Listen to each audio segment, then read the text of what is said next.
आलू बुखारा एक बेहतरीन चीज़ है दिल के हवाले से। ये दिल को ताकत देता है। दुनिया में किसी भी चीज़ का फ़ायदा तो है ही है, लेकिन उसका नुकसान भी है, क्योंकि ये एक ऐसा हरकती अज़ू है कि जो आपके सोने के बाद भी हरकत में रहता है।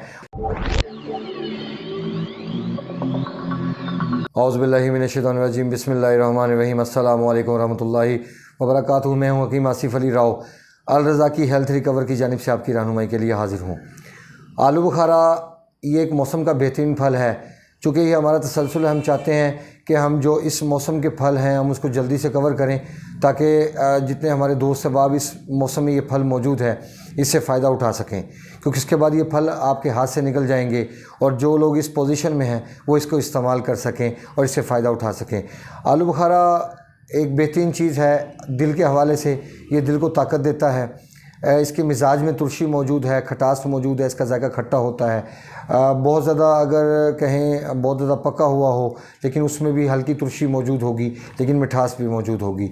याद रखें कि हमेशा पका हुआ फल खाना चाहिए, कभी भी कच्चे फल का इस्तेमाल नहीं करना चाहिए और ना ही कच्ची सब्ज़ियों का इस्तेमाल करना चाहिए। हमारे माशरे में बहुत ज़्यादा गलतफहमी पाई जाती है कि कच्ची सब्ज़ियों का इस्तेमाल बेदरेक किया जाता है, जिसका नुकसान इंसान को भुगतना पड़ता है। क्योंकि अल्लाह पाक ने इंसान को अशरफुल मखलूक़ात बनाया, इसको अक्ल और शऊर से नवाजा, तो लिहाजा इसका अक्ल और शऊर का तकाज़ा ये बनता है कि आप ऐसी चीज़ों का इस्तेमाल करें कि जो पकी हुई हों और इंसान के मुंह को भी अच्छा टेस्ट फराहम करें और फिर मैदे में जाने के बाद उसके लिए भी तकलीफ़ का बायस ना हो।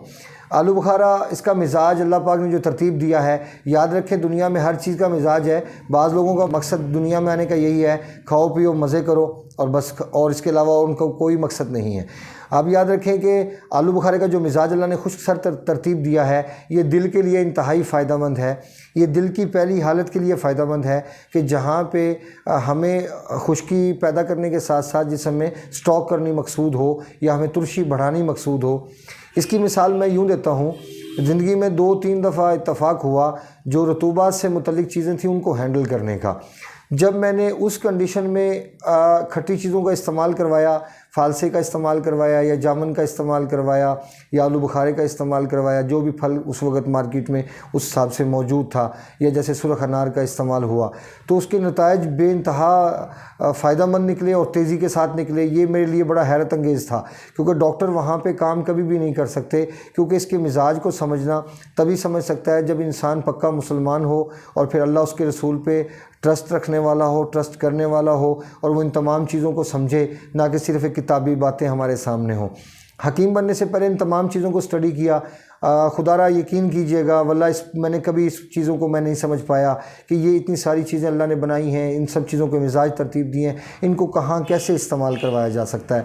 लेकिन जब मैं हकीम बना, हकीम बनने के बाद तजर्बात हुए, एनालिसिस किए मैंने, तो उसके नताइज क्या निकले, वो ये निकले कि दुनिया में हर चीज़ का कोई ना कोई मकसद है।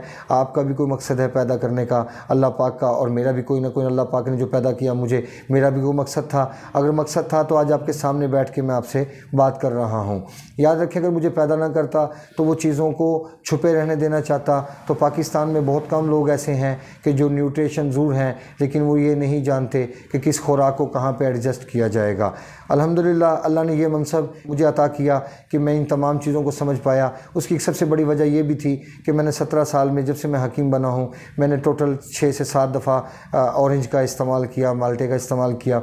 उसकी वजह यह है कि दोस्त अहबाब पूछते हैं कि आप इसका इस्तेमाल क्यों नहीं करते, तो मैं उनको हमेशा एक चीज़ समझाता हूँ कि दुनिया में हर चीज़ का मकसद है, लिहाजा इस चीज़ का भी कोई मकसद है। जो चीज़ हमारे आका सल्लल्लाहु अलैहि वसल्लम ने इस्तेमाल नहीं फरमाई, या जो चीज़ इंसान के खून को गाढ़ा करने का सबब बने, तो वो इंसान के लिए कम ही फ़ायदेमंद होती है। हाँ, लेकिन जहाँ पे उसकी ज़रूरत है वहाँ पे उसको इस्तेमाल करवाएंगे तो बेइंतहा फ़ायदे की हामिल होगी, ना कि उसका कोई नुकसान होगा। दुनिया में किसी भी चीज़ का फ़ायदा तो है ही है, लेकिन उसका नुकसान भी है। नुकसान तब नहीं होता जब आप उसको तरीके से इस्तेमाल करेंगे, जहाँ पे उसकी ज़रूरत होगी वहाँ पे उसका इस्तेमाल करेंगे। आलू बुखारे का इस्तेमाल आप बहुत सारी जगह पे कर सकते हैं, जैसे सिंगरनी में कर सकते हैं, जैसे आप मादम नविया पतला होता है रतूबात के ज़्यादा होने की वजह से, वहाँ पे आप कर सकते हैं। इंतशार में कमी होती है, बहुत ज़्यादा कमी होती है इंतशार में, मादम नविया भी पतला है, करूरे का कलर भी वाइट है, ज़ुबान का कलर भी वाइट है और सर्दी महसूस करते हैं, तो ऐसी कैफियत में आप आलू बुखारे का अगर इस्तेमाल करते हैं तो आपके मादम नविया को भी ठीक करने का सबब बनेगा, आपके जो मस्कुलर सिस्टम है उसके दबाव को भी बढ़ाने का सबब बनेगा।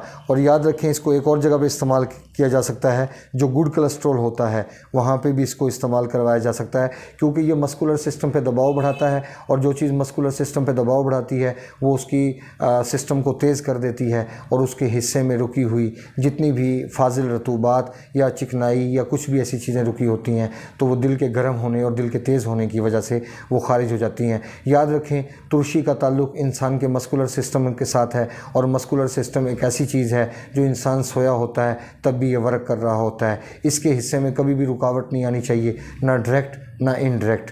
अगर इनडायरेक्ट भी आएगी तब भी नुकसान होगा, जब डायरेक्ट आएगी तब भी नुकसान होगा, क्योंकि ये एक ऐसा हरकती अज़ू है कि जो आपके सोने के बाद भी हरकत में रहता है और ये अगर खुदा न खास्ता इसकी हरकत बंद हो जाए तो इंसान डेड हो जाता है। और अगर ये डायरेक्ट मुतासिर होता है तो ये फिर साथ साथ इंसान के जिगर को भी मुतासिर करता है और इंसान के दिमाग को, इंसान के नर्वस सिस्टम को भी मुतासिर करता है, जहाँ से एंजाइटी, डिप्रेशन और चिड़चिड़ापन जैसी कंडीशन का सामना करना पड़ता है। लिहाजा याद रखें, ये बैड कोलेस्ट्रॉल में इसका इस्तेमाल नहीं करवाया जाएगा, इसका इस्तेमाल सिर्फ गुड कोलेस्ट्रॉल की कंडीशन में इस्तेमाल करवाया जा सकता है। अपने दोस्त अहबाब का ख्याल रखें, हमारे चैनल को सब्सक्राइब करें, बेल आइकन को ज़रूर प्रेस करें ताकि तमाम वीडियो हमारी बर वक्त आप तक पहुँचती रहें और कमेंट सेक्शन में अपनी राय से ज़रूर आगाह कीजिएगा। वमा अलैना इल्लल बलागुल मुबीन। अस्सलामु अलैकुम वरहमतुल्लाहि वबरकातुहू।